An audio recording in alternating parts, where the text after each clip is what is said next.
Hi, how are ya? Hope you're doing well on this Thursday.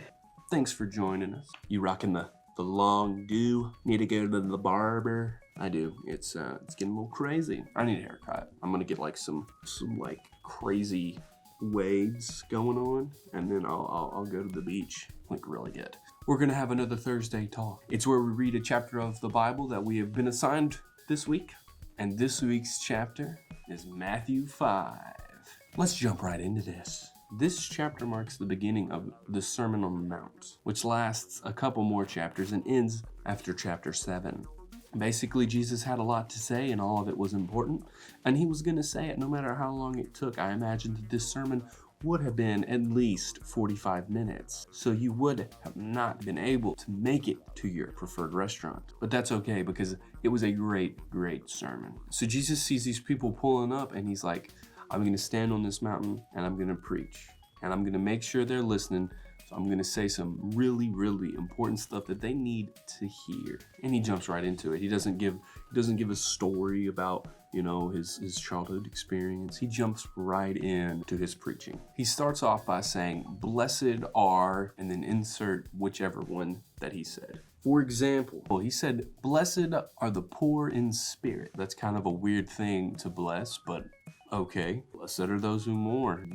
Why do you want to bless the people that are sad? Okay, keep going, Jesus. Blessed are the humble. Okay, I can see that one, but also if everybody's humble, then nobody's going to stand out. He goes on to list these people because they didn't seem outstanding. These are called the Beatitudes. And then he closes it by saying, we are blessed when we are persecuted. Look at verse 11. You are blessed when they insult you and persecute you and falsely say every kind of evil against you because of me. If you are like Jesus, if you're standing out like Jesus, people are going to say stuff about you. It's only natural, but blessed are you for when they do. And then we get to verse 13.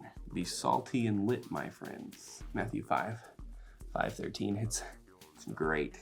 Salty and lit. It's funny because salty and lit. I'm going to read the verses, that way you know what I'm talking about. Verse 13, you are the salt of the earth, but if the salt should lose its taste, how can it be made salty? It's no longer good for anything but to be thrown out and trampled under people's feet. So maybe it is good to be salty. Verse 14, you are the light of the world. A city situated on a hill cannot be hidden. So we're to be salty and we're to be lit. Now that can mean multiple things, but don't get lit in the ways that the world thinks you should get lit, but well lit, as in a beacon of Jesus, and people are able to see Jesus because of us. Don't be getting lit. No, none of that. Then, after he says be salty and lit, he makes it even harder to be a Christian. He starts listing these things that are sins and makes them even harder. Starts off with murder. We're not supposed to murder. We know that. Everybody knows murdering is bad. He makes it even harder to be a Christian by saying in verse 22, but I tell you, everyone who is angry with his brother or sister will be subject to judgment. Whoever insults his brother or sister will be subject to the court. Whoever says you fool will be subject to hellfire. I can't even be angry. You're saying I can't get angry? And Jesus is like, yeah, I'm saying you can't get angry. You're committing the same sin as if somebody was murdering. Don't get angry. And I can imagine the people were like, I ain't joining you. That's impossible. After murder, he goes to adultery. We know we're not supposed to commit adultery. But he says, even if you look at a woman lustfully, you're committing adultery in your heart. And everybody's like, I can't even look. I'm not cheating. I'm just looking.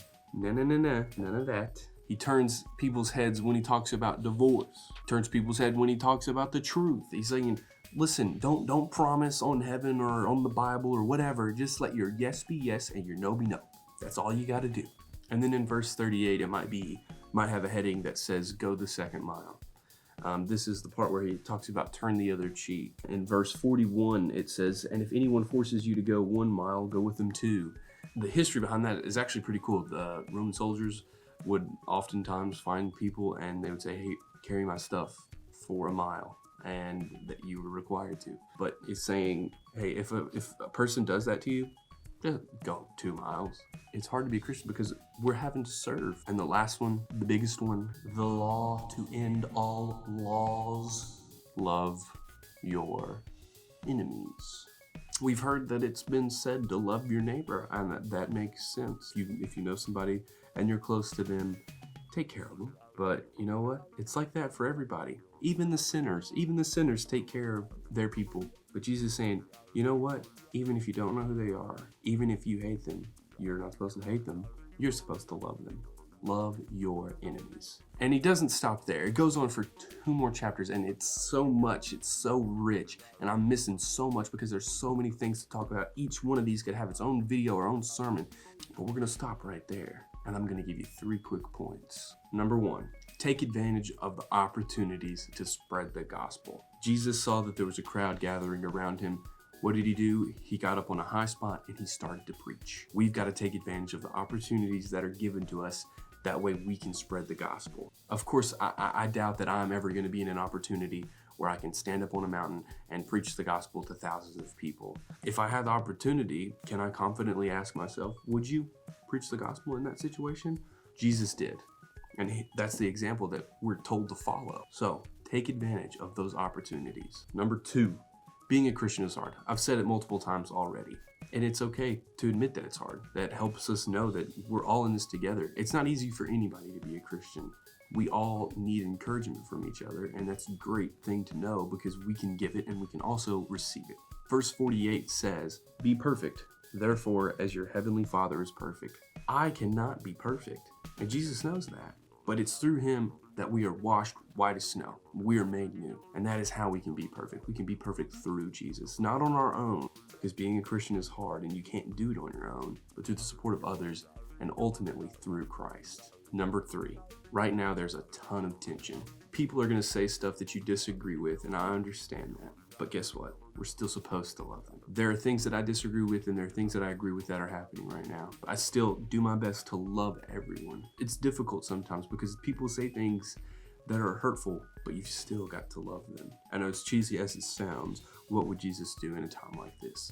He would take advantage of the opportunities that he's given. He would probably meditate because it was really hard to be a Christian, and he would still love everybody. I hope you've enjoyed this week's Thursday Talk.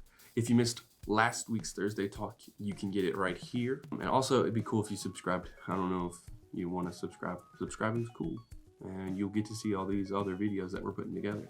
Thanks for joining us this week, and we look forward to seeing you again very, very soon. Hopefully this will end. We'll get to hang out and have a lock-in. Miss you all, and I'll see you.